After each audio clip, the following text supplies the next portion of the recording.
자, 9강의 8번 볼게요. 자, 일단은 요거는 조금 재밌는 그림이에요. 자연 선택의 지배에서 벗어난 인간.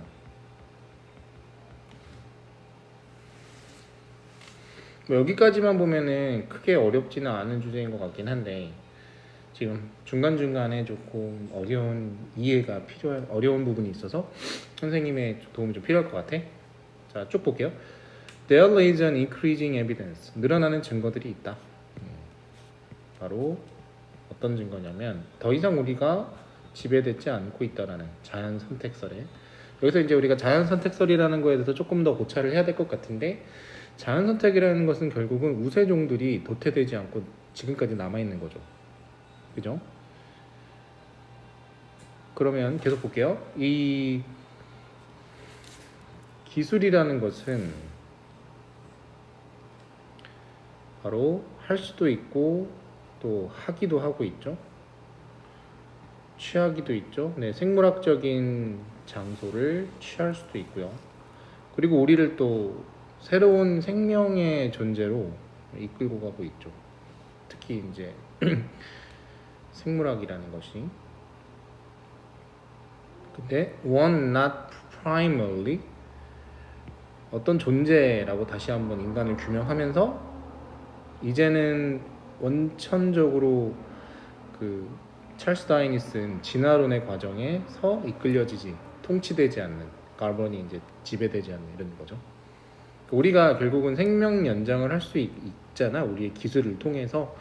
그러니까 자연 도태 아니면 죽음을 빨리 맞는 게 아니라 우리 어떤 의지, 즉 기술을 부려서 생명 연장까지 갈 수 있다라는 거죠. 예를 들어서 뭐 팔이 잘리면 살아남기 힘들잖아요. 근데 의수라는 것도 생겼잖아요, 그치? 예를 들어서 뭐 그런 걸 얘기하는 거죠. 심지어는 지금 팔을 배양까지 하고 있죠.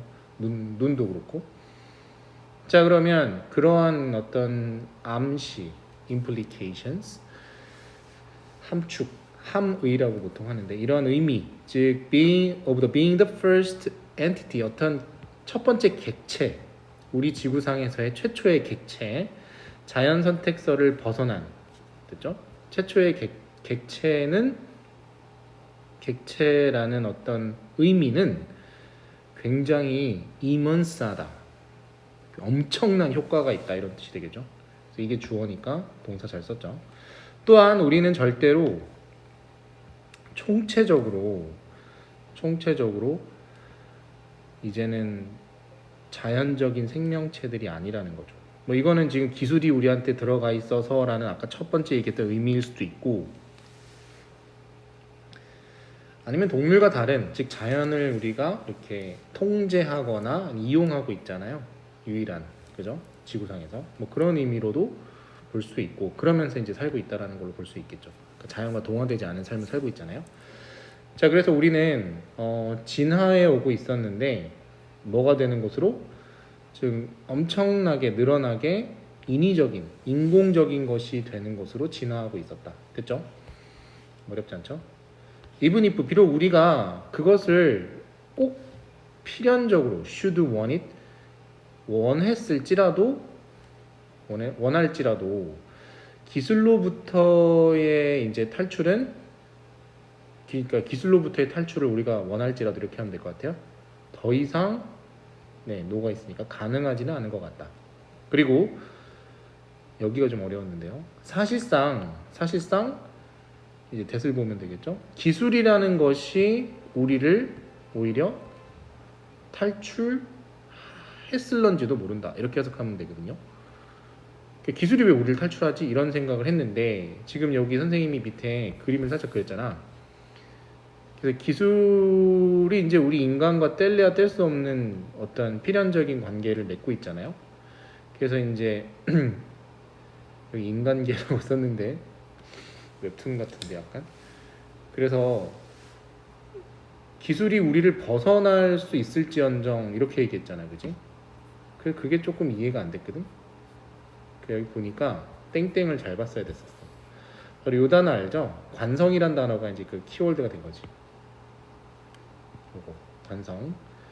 자, 계속 보면은 뒤에서부터 보면은 기술의 그 문명화에 대한 이 총체적인 체계의 관성이라는 것이 지금 요거를 말하는 거예요. 관성. 인간이 기술에게 이렇게 자꾸 딸려가는 거죠. 붙어가는 거. 지금까지 너무도 뭐해서 거대해서 쏟은 욕구 없었죠. 엄청나서 이제는 그 선택의 종류.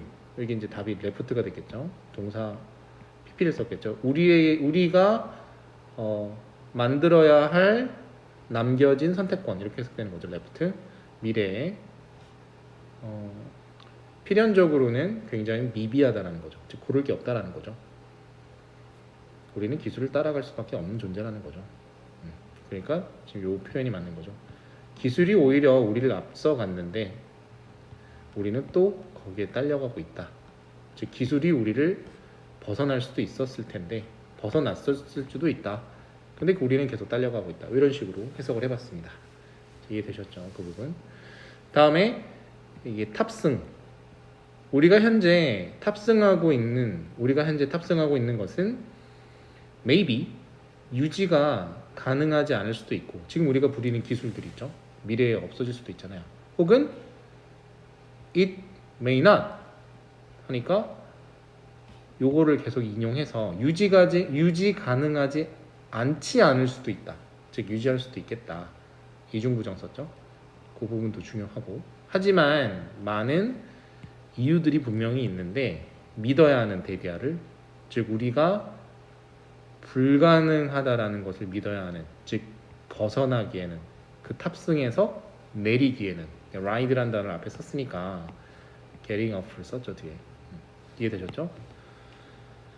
either A or B를 썼는데요. 우리가 충돌을 하거나 비행기를 탔으니까 탑승을 했으니까 즉 착륙이죠.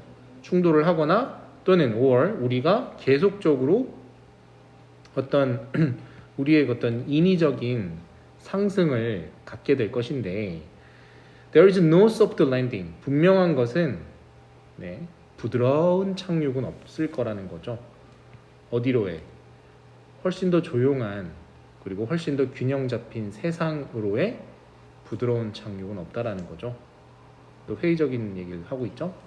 즉 이상주의자들이 그 유토피안들 이상주의라고 몽상가들에게 하도 되겠죠. 몽상가들이 소울까지 사람으로 보면 되겠죠. 자주 꿈꿔오고 있는 그런 균형 잡힌 조용한 세상으로 착륙할 일은 부드러운 착륙은 없을 거라는 거죠.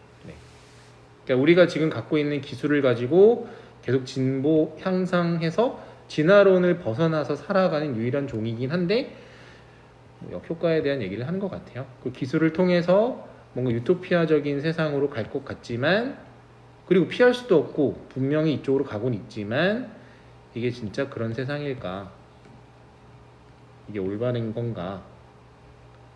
어쩔 수 없이 붙어는 가고 있고 기술에 의해서를 얘기하고 있었습니다. 네, 가장 그래도 수능 특강 다운 글이었던데 8번이 그렇지 않아요? 내용적으로 충분히 고찰할 수 있는 여지가 있었죠. 자, 같이 8번까지 봤습니다. 필기 바이.